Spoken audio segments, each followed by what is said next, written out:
I gave my whole life, love, time, money, myself, until one night at a dinner I made, I heard something that broke me. This is not just about embarrassment. It is about waking up. If you ever felt unseen at home, this story is for you. Subscribe and tell me where you are watching from. I want to hear your story too. I still remember the sound of glass cups clinking, soft jazz music in my house, the smell of roast chicken I cooked that morning. I cooked it slowly while running errands for a dinner I wasn't supposed to be part of. But I was there because Isabel forgot to tell me her parents were coming. The house needed to look perfect again. I should have known better than to stay. I should have known what was coming when her father looked at me with confused, not nice eyes and asked, "And you are?" Lucas didn't wait. "Oh," he said, laughing like it was funny. "That's Thomas, our helper. He keeps the place running." Everyone laughed, even my son. I stood there holding an empty wine bottle I brought up from the basement. I smiled like I didn't feel the floor disappear under me, like my heart wasn't breaking into small pieces. I left, put the bottle on the counter, and walked slowly to my room. They kept laughing behind me. Not one of them, not even my son, said, "That's my father." They didn't say anything. That night I couldn't sleep. I sat on my bed looking at the door I painted years ago when we moved in. I remembered signing the house payment papers. My name, my money, my savings. Lucas had just finished college. Isabel wasn't even in our life yet. They had nothing. I gave them everything. Now I was just the helper. One night I found an old photo of Lucas as a baby. He was smiling in my arms. I cried that night, but not for him. I cried for myself. I had given everything, but no one saw me. I was just a shadow. The next morning I made coffee like always. I fed the cat Isabel pretended to like. When she came down in her yoga clothes, busy on her phone, I waited. She looked up finally. I gave her all the keys. Front door, back door, garage, mailbox. "What's this?" she asked with furrowed brows. I smiled. "Good luck paying the house bills now." She blinked. "What?" I walked past her, past photos I framed, furniture I chose, walls I painted. I didn't take anything. Just my wallet and the coat I wore when I brought Lucas home from the hospital. I didn't say goodbye. I heard Lucas calling my name as I opened the door. I kept walking. He ran after me barefoot in the driveway, but I didn't stop. I closed my car door gently, calmly. Something inside me snapped, but not how you think. It wasn't anger. It wasn't sadness. It was clear thinking. And that was the scariest part. Because clear thinking is quiet. It doesn't shout. It doesn't beg. It just knows. And I knew for the first time that I was done. I didn't know where I was going, but I knew where I wasn't staying. The last thing I saw in my mirror was Lucas standing in the driveway, shocked. He didn't know how much he lost, and I didn't know either. They say you don't know you're drowning until you breathe. That first night in my Uncle Robert's small apartment, it wasn't freedom, not yet. It was silence. Thick silence that settled like dust. The apartment smelled like time. Old floorboards, yellow walls, a heater that groaned like it had seen better days. I dropped my bag on the kitchen table and stood there, not sure if I should cry or laugh. I did neither. I just looked at the chipped tiles, remembering the home I left. But it wasn't home anymore. Not for me. For days I moved like a ghost. I slept on the couch because the bed was broken. I ate peanut butter sandwiches and microwave soup. I didn't call anyone, not because I had no one, but because no one called me. Lucas didn't text, didn't email. Maybe Isabel told him not to. Or maybe worse, maybe he just didn't care. I kept thinking about that dinner. How they laughed, how he laughed. I raised that boy alone after my wife left. I gave up my job, my plans, myself. I cleaned motel rooms at night and stocked grocery shelves at dawn, just to keep a roof over our heads. When my parents died and left me insurance money, I used it all to buy a house, a home. I never asked for rent, never made him pay. And somehow in Isabel's world I became the help. I wrote about the time Lucas broke his arm. I carried him to the hospital. He never thanked me. I wrote about how I stayed up all night with him when he was sick. He never said, "I love you." I wrote all these things down. It hurt, but it also set me free. I started writing at night in old notebooks. I filled pages with things I never said out loud. I wrote all these things down. It hurt, but it also set me free. I started writing at night in old notebooks. I filled pages with things I never said out loud. about waiting in the kitchen for him to say thank you, about crying in the garage when they went out to dinner and didn't invite me, about pretending to sleep so I wouldn't hear them mock my TV shows in the living room I paid for. Then one day, while looking for a light bulb in the storage closet, I found an old metal trunk Robert kept under his sewing machine. Heavy, rusted. I opened it expecting thread and buttons. Instead, I found envelopes, dozens of them. One in particular changed everything. It was addressed to me in Robert's writing, dated 30 years ago. If you're reading this, you've come back, and I'm sorry you had to. My heart pounded as I unfolded the pages. They were yellowed, fragile. Inside were hospital forms, notes, and a photo of a newborn in a hospital blanket. Not Lucas. There was a name, Daniel Thompson. I read the letter 3 times before it made sense. The photo showed a tiny baby with dark hair. I felt my knees shake. Was this my son? I looked at the hospital forms. They said the baby was switched. My mind raced. Who was Daniel? Where did he grow up? I wanted to know everything, but I was scared. What if I didn't like him? What if he didn't like me? Robert was a nurse at the hospital where Lucas was born. He always had doubts. He saw something odd in the nursery that night. A last-minute room switch, a mix-up with tags. But when he raised it, it was too late. The babies had gone home. He never told me. He was afraid. He hoped he was wrong. Years later, he found a document in his files. A quiet payment from the hospital to another family. That's when he knew Lucas wasn't my son. My hands shook. I thought I might faint. I stared at the photo, at the name Daniel Thompson. My mind wouldn't accept it. If this was true, who was Lucas? Who was I to him? Then something strange happened. I didn't feel sad. I didn't feel angry. I felt free, not because I didn't love Lucas, but suddenly all those years of pain, feeling like a stranger in my own life, made sense. Maybe that coldness I always felt from him, maybe it wasn't imagined. Maybe he always felt like a stranger, and maybe I wasn't crazy after all. I spent the rest of the night reading every paper in that trunk. Robert kept it all. DNA reports, papers, a small article about the Thompson family. Successful, educated locals still living in the same town.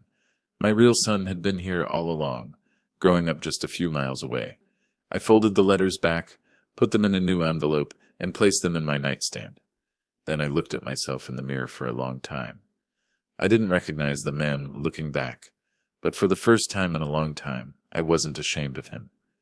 He was broken. Yes, but he was waking up, and the world had no idea what that meant yet. There's a silence that doesn't feel peaceful. It feels punishing.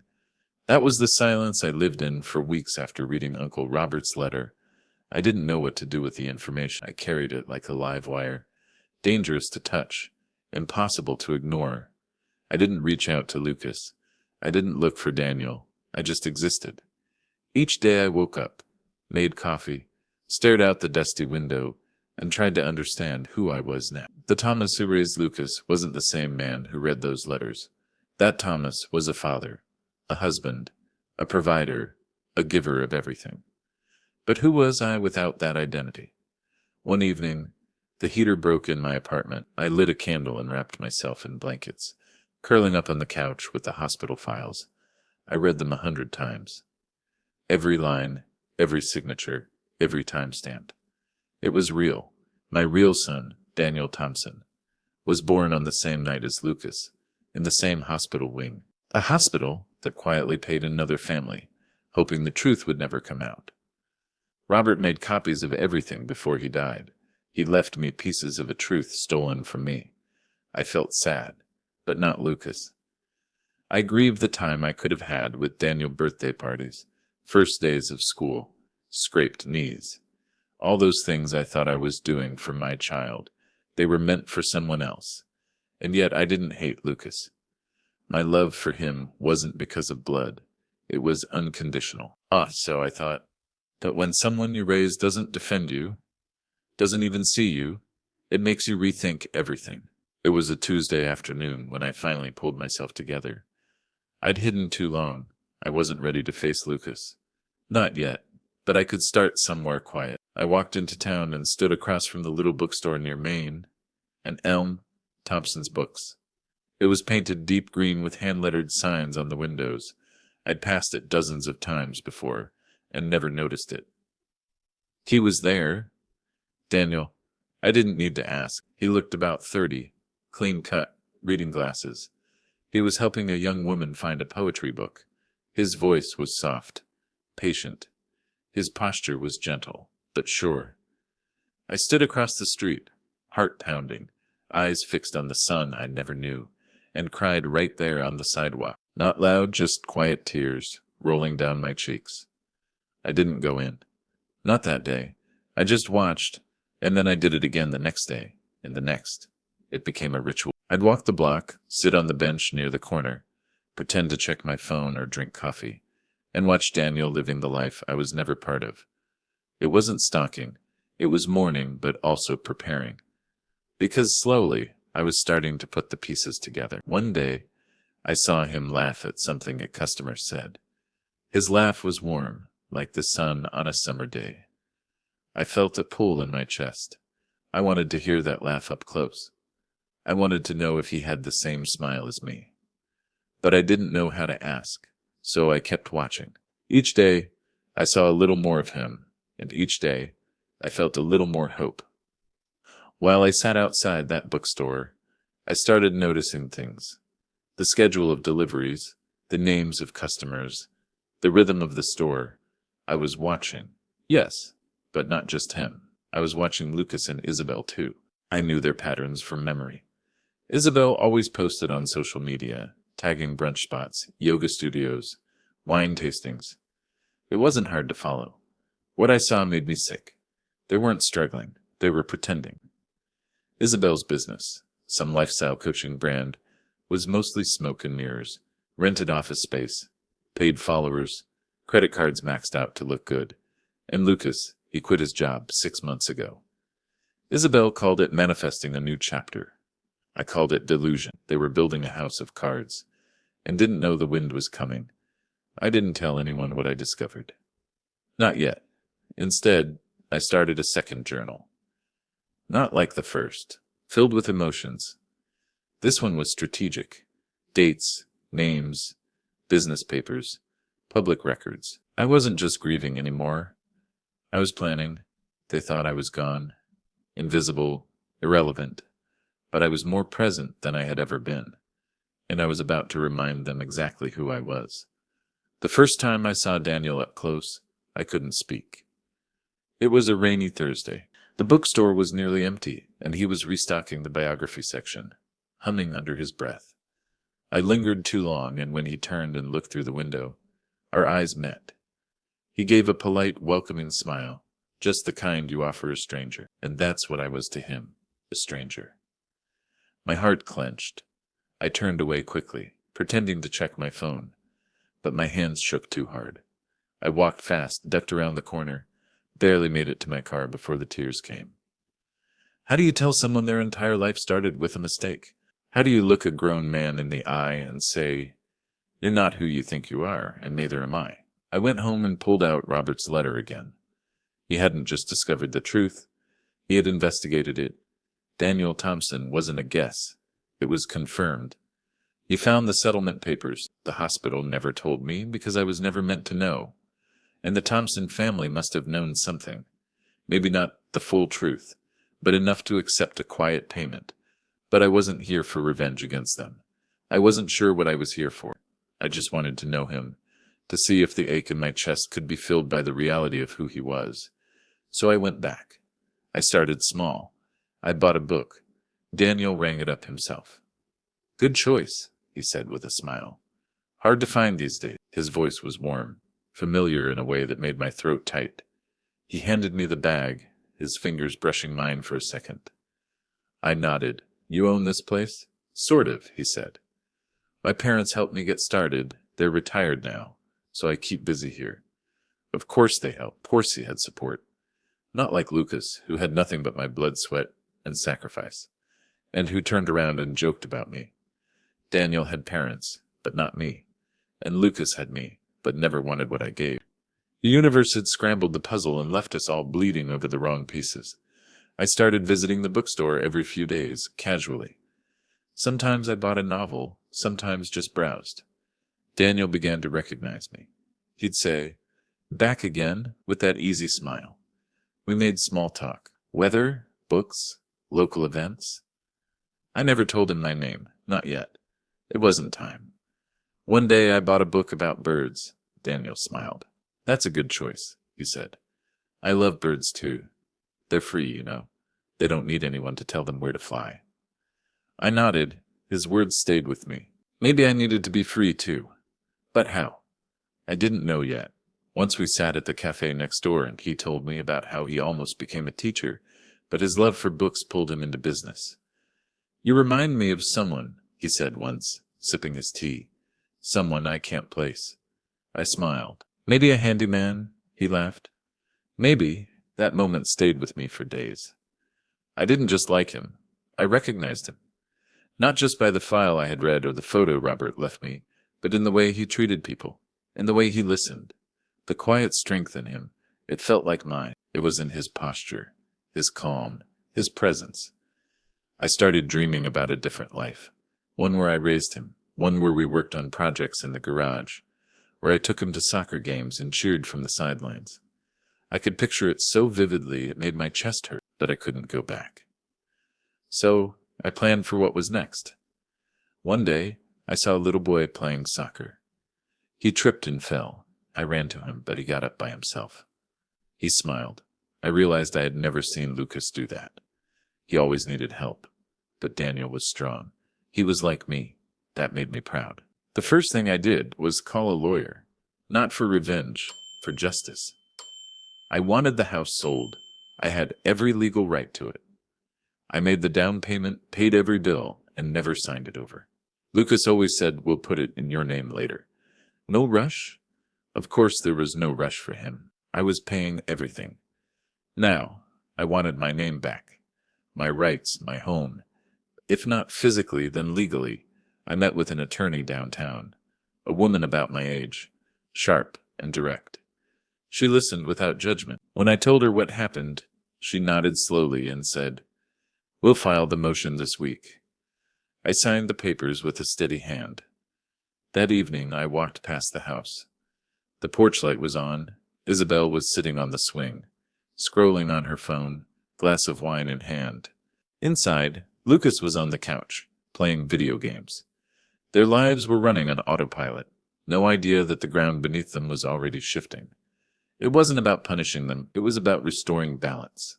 And when the house sold, they would feel what I had felt for years, powerless. And maybe, just maybe, they'd understand what it meant to be discarded. I didn't slam doors. I didn't scream. I just watched, waited, and walked away. The first domino had fallen, and none of them even knew it yet. I've always believed that silence is stronger than noise. That true strength isn't in how loud you fight, but in how deeply you know you're right. The day the official notice went out to Lucas and Elle, I was sitting at a cafe near the courthouse, stirring honey into my tea with a calm I hadn't felt in years. My lawyer said they'd receive it by 9 a.m. sharp. My phone buzzed. "Lucas." I stared at the screen until it stopped ringing. Then I turned it over and let the silence speak for me. It wasn't that I didn't want to hear his voice. I just wasn't ready to hear him lie. Later that afternoon, I checked my email and saw his message. It wasn't long. "Just, Dad, what are you doing? Please call me. Isabel is freaking out." Of course she was. The mortgage was due and now they couldn't refinance because the person they thought was too weak to matter was the one holding the deed. And they never saw it coming. A week later, I got another call. Isabel. This time. I didn't answer her either. She left a voicemail, her tone tight, barely controlled. "Thomas, we really need to talk. This is all just a misunderstanding. Lucas says you're going through something, and we're here to support you, but you're putting our lives at risk, and that's not fair." I listened twice. She called the house hers, and my silence became sharper, more deliberate. They didn't understand yet, but they would. 2 days later, Lucas showed up at my apartment. I saw him through the peephole before he even knocked hair uncombed, dark circles under his eyes. A man unraveling. I didn't open the door. He stood there for a long time, knocked once, then again, then said, "Dad, please don't do this." I stood on the other side, my hand on the knob, but I didn't turn it. I let him sit in the discomfort of being unheard, just like I had for years. I thought about all the times he knocked on my door when he was a kid. I always opened it. Now I was the one not opening. It felt strange, but I knew I had to do it. I had to let him feel what it was like to be ignored. It was the first time he ever really looked at me. I didn't like what I saw. He looked lost, but that was his choice. The following week, my lawyer finalized the paperwork to list the house. I would get the full profit. Every cent legally, ethically, emotionally, all of it was mine. Isabel tried to fight it. She claimed contribution of value.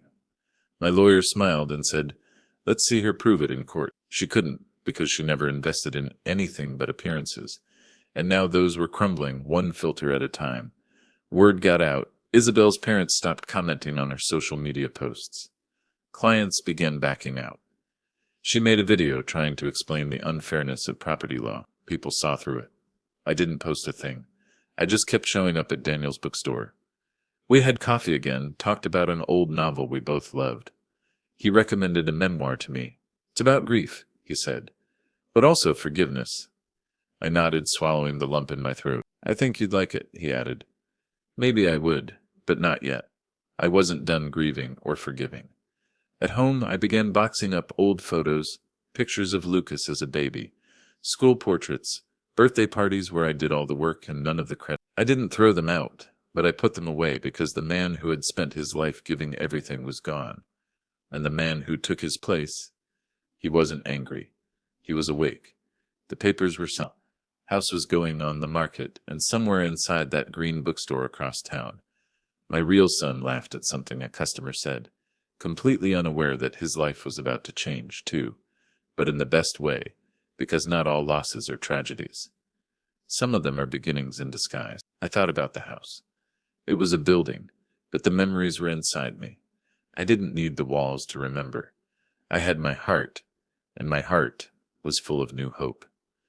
I always thought masks were something people wore at costume parties, but Isabel wore hers like a second skin, flawless, smiling, unshakable, the kind of woman who always knew how to pose for a photo, how to angle her voice just right in public. But the thing about masks, eventually they crack, and I was about to shatter hers completely. The idea came to me one morning while browsing the local business directory.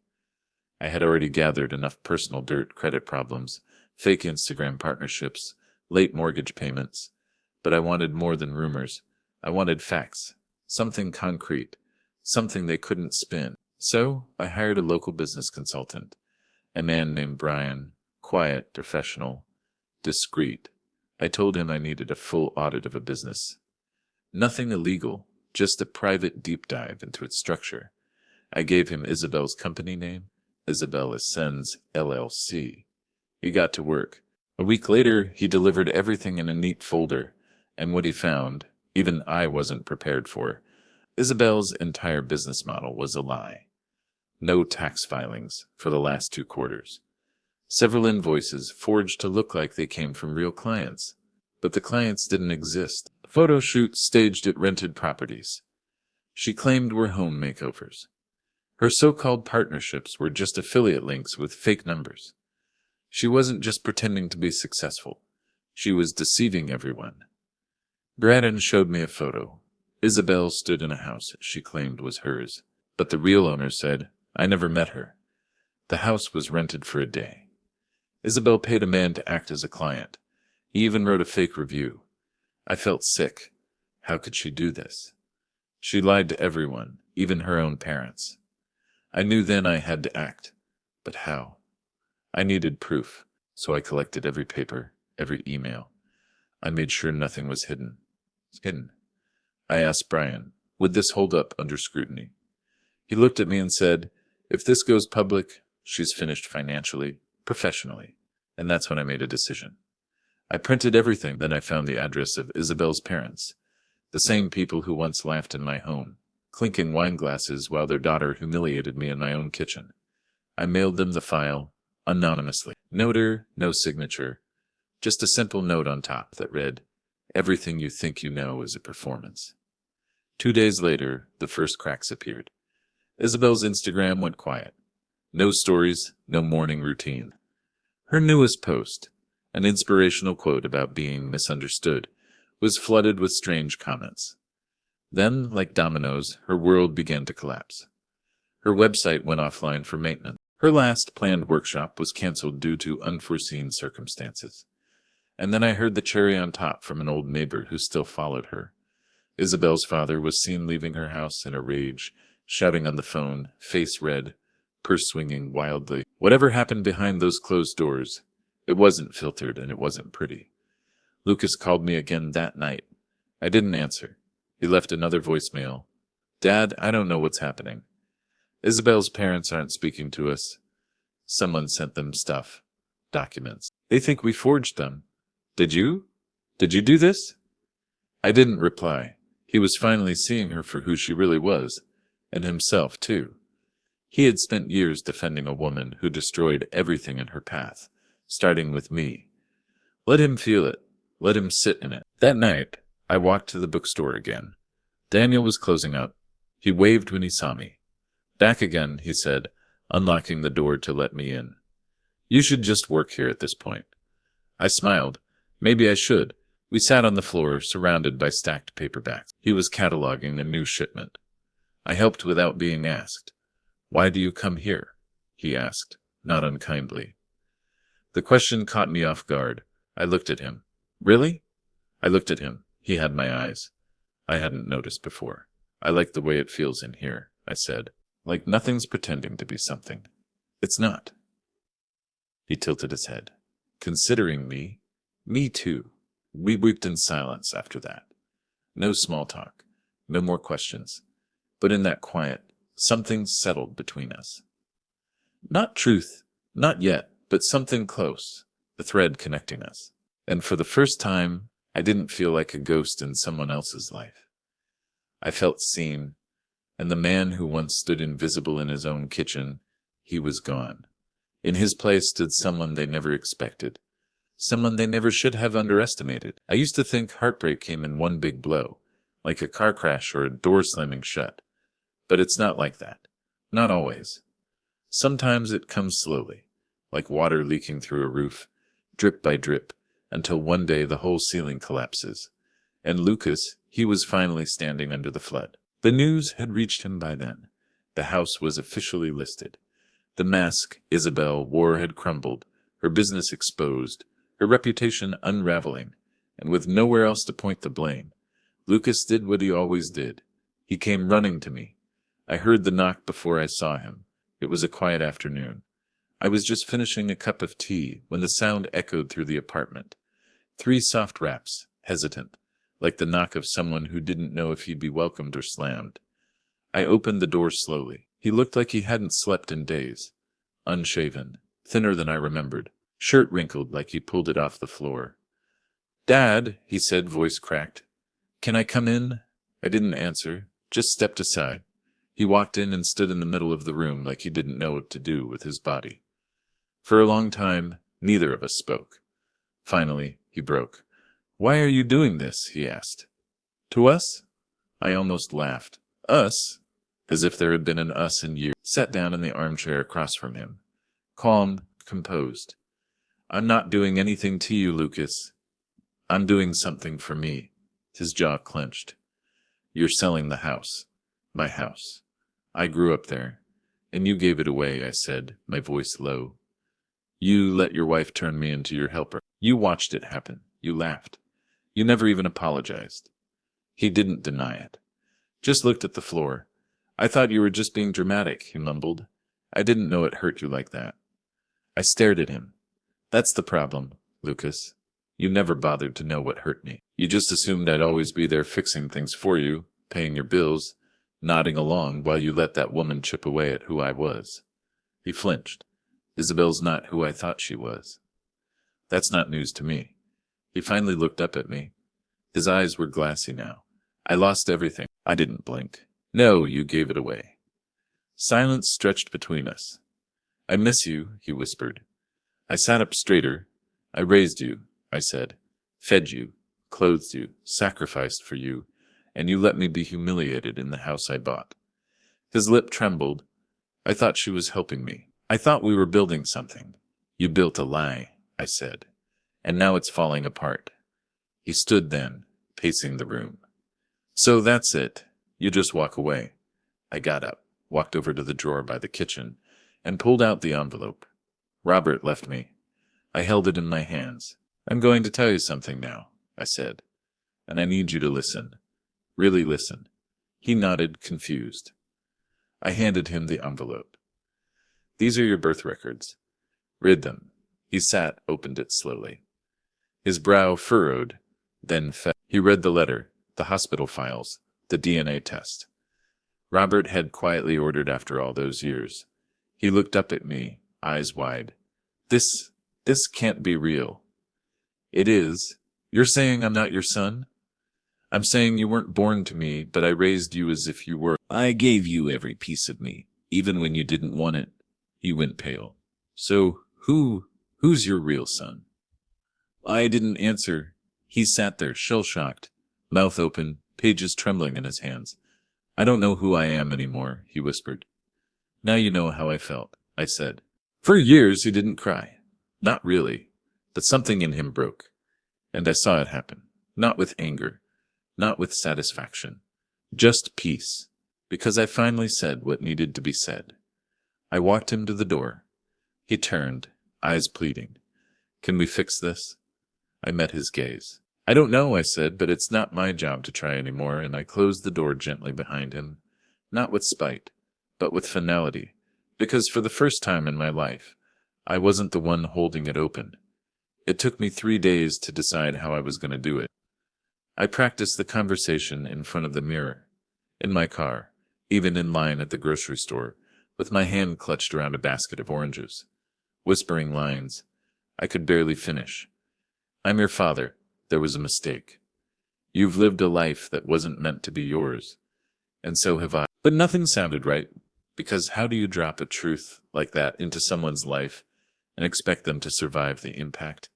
Still, I had to try. Daniel was in the bookstore like always. The light inside fell through the windows in golden beams, softening the shelves and scattering shadows across the hardwood floor. It felt like a sacred space, a place where truth belonged. When he looked up and smiled, I almost turned around and walked away. But I didn't. "Hey," he said, "you came at the right time. We just got a new batch of rare poetry editions." I swallowed the lump in my throat. "Actually," I said, I came to talk." He studied me for a second, sensing something in my voice. "Sure, come on back." He led me through a side door to a tiny break room. A kettle on the counter, a mismatched couch, a chipped table. Real life, no filters. We sat. "I've been coming here for a reason," I started, twisting my hands together. "I figured," he said softly. "You have? You're not exactly here for the books." I gave a small, sad laugh. "No, I'm not." Then I took out the envelope, Robert's letter, the birth records, the DNA proof, and set it on the table between us. "What's this?" he asked, cautious.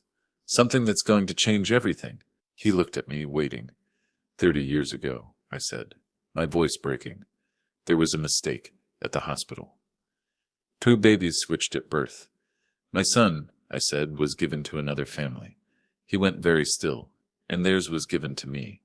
He didn't say anything for a long moment. "I raised him," I continued. "Loved him with everything I had, but he didn't love me back. Not really."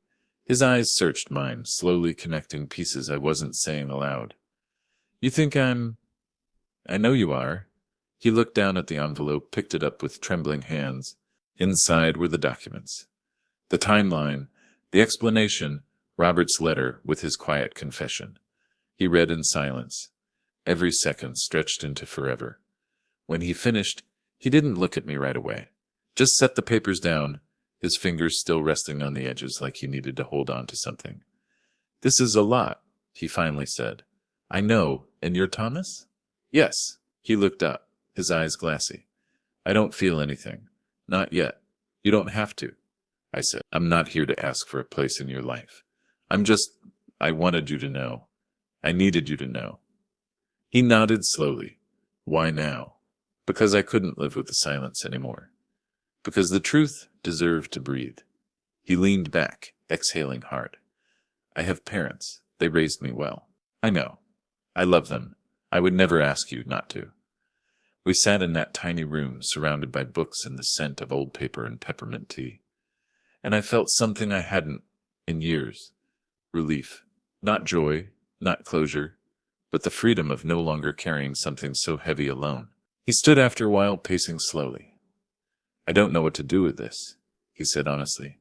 I don't either, I said, but I don't hate you. Tears filled my eyes. That's more than I expected. He turned to face me again. You didn't have to come, but you did. I didn't know how not to, I said. He nodded again, a quiet understanding settling between us. Can we take it slow? He asked. I don't want to make this something that's not. I wouldn't ask for anything else. He gave me a faint, fragile smile. You want to stay for tea? I smiled back. I'd love to. We didn't talk about the files again that afternoon. We talked about books and weather, and how he hated the sound of wind chimes, but loved the rain. And though the past still sat between us, unopened and raw, we had started something. Not a relationship. Not yet. But maybe, just maybe, a beginning. By the time autumn rolled in, the leaves weren't the only things changing. The house sold faster than expected. I got the full asking price, more than I imagined. Lucas and Isabel had to vacate within 30 days. No extensions, no renegotiations. I didn't evict them out of anger. I evicted them out of necessity, because that house had been my prison for too long, and watching them pack up their curated life box by box, knowing every pillow, plant, and designer trinket had been bought on borrowed time. It felt like watching a theater set being dismantled. The play was over, the illusion gone. The day the moving truck came, I drove past. I didn't stop. I just watched from a distance as Isabel barked orders at the movers, her sunglasses hiding whatever remained of her pride. Lucas stood on the lawn, phone pressed to his ear, pacing in circles. I wonder if he ever thought he'd see this day. I wonder if he knew I would be the one to bring it. Their fall wasn't dramatic. There were no screaming matches, no scandals on the local news, but it was complete. Isabel's parents pulled their financial support. Her business lost every major sponsorship. Her brand, once pristine, was now whispered about in corners of town. The woman who had laughed at me in my own kitchen now couldn't afford her overpriced skincare line or daily matcha. Lucas tried to get a job, any job, but with no degree, no references, and no recent experience. Doors didn't open. He moved into a small apartment on the outskirts of town. I heard this from the lawyer. I didn't ask, but I also didn't celebrate, because this wasn't about revenge. It was about truth, about consequences. He worked at a gas station. I saw him once. He looked tired, but he was trying. I didn't feel sad. I felt hope, because he was starting over, like me. Meanwhile, my life quietly, steadily, was becoming something new. Daniel and I continued meeting, always casually. Coffee, book discussions, shared articles and little comments about life. He asked about my writing once, and I told him I'd started working on a memoir, that I had a story to tell, even if I never published it. He said, "You should. Stories like that matter." He still didn't call me Dad, and I didn't expect him to. That wasn't the point. We were building something not out of obligation, but out of choice, and that made all the difference. One afternoon we walked through the farmer's market together. He picked up a jar of apple butter and laughed. My dad used to make this every fall. Something about the way he said my dad, it didn't sting. It felt okay. Natural, right? Because he had a dad, and I had a son who didn't see me until it was too late. Some nights I sat alone with my tea, wondering if Lucas was sleeping on a mattress or a floor, if Isabel still wore her silk robes, if they looked at each other now and saw all the things they'd ignored before. I didn't miss them. I missed the idea of what we were supposed to be, but grief like that, it's a shadow. It fades little by little. And pride that grows, especially when you learn to love yourself more than you love their approval. I walked through my old neighborhood one last time before the sale closed. Not to haunt it, just to say goodbye. I passed the school Lucas used to attend, the park where I pushed him on swings, the grocery store where I'd count coupons to afford his favorite cereal, and I let it all go because I had given everything I had to a family that never gave back. And now I was giving to someone who might never call me dad but still looked at me with kindness, with curiosity, with respect. Sometimes you don't need redemption, you just need peace. And I was finally starting to feel it. It was early November when I got the text from Lucas. Just one line. Can we meet? Just once. I stared at it for a long time. It had been weeks since I'd last seen him. Weeks of silence, of distance that felt heavier than any argument we could have had. But something about the tone, it wasn't angry or desperate or accusing. It sounded like surrender. We met at a small park on the edge of town, the kind with rusted benches and a trail that looped around a dried-up pond. I picked the spot because it was neutral. No memories, no ghosts. He was already there when I arrived, sitting on a bench with his hands clasped between his knees. He looked up, and for a moment he reminded me of the boy he used to be, awkward, unsure, waiting for direction. I sat down beside him, careful not to sit too close. He cleared his throat. I'm not here to ask for anything, he said. I nodded, saying nothing.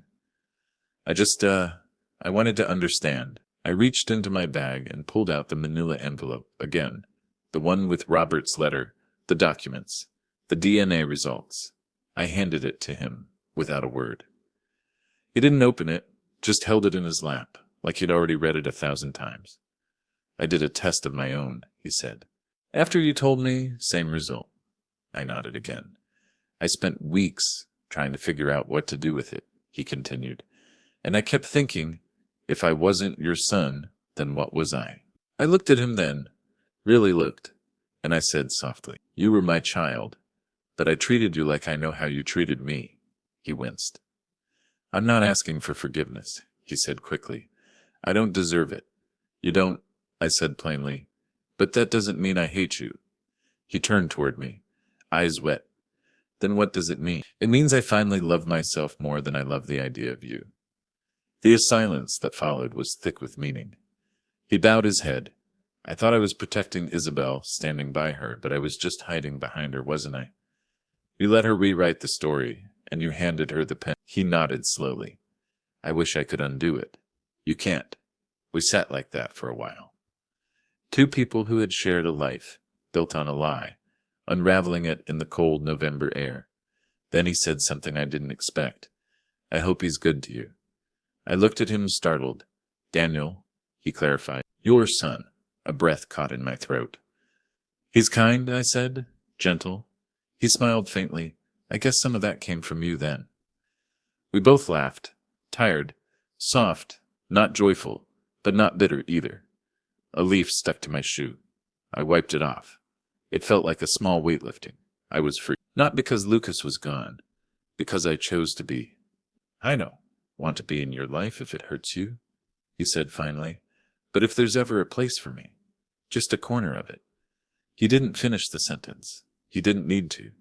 I stood and looked out at the pond, leaves scattered like ashes across the surface.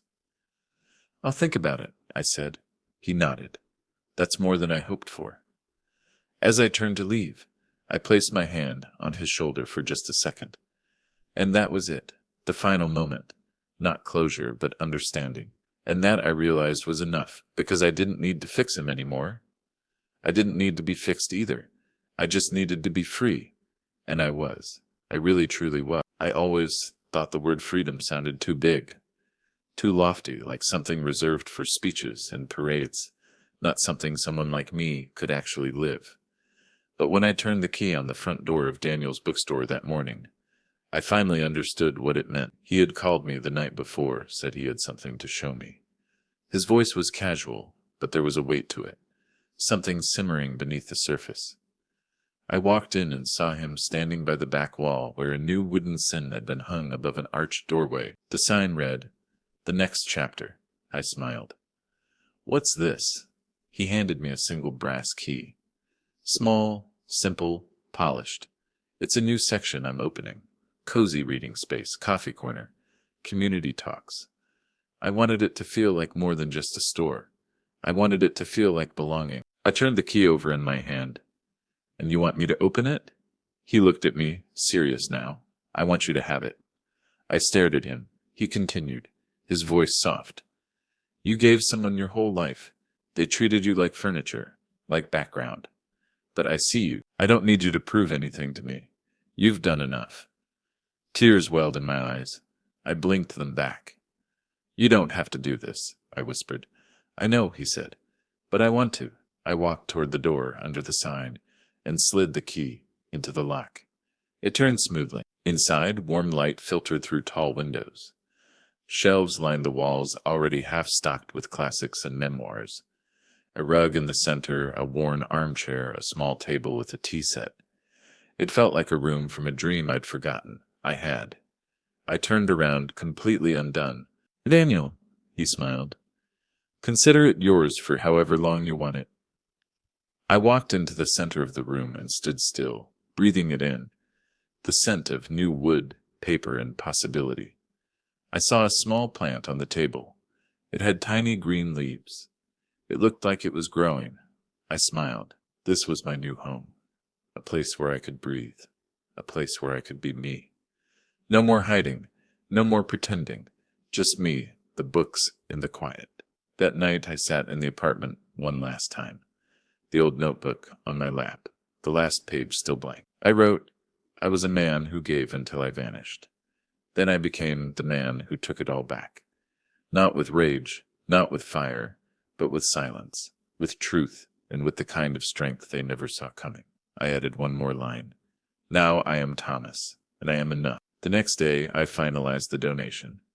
A portion of the house sale went straight to a foundation that supports men, starting over, those dismissed, discarded, underestimated, just like I was. They called to thank me. A man came to the foundation. He had lost his home. I gave him a job at the bookstore. He smiled. Thank you, he said. I nodded. You're welcome. It felt good to help.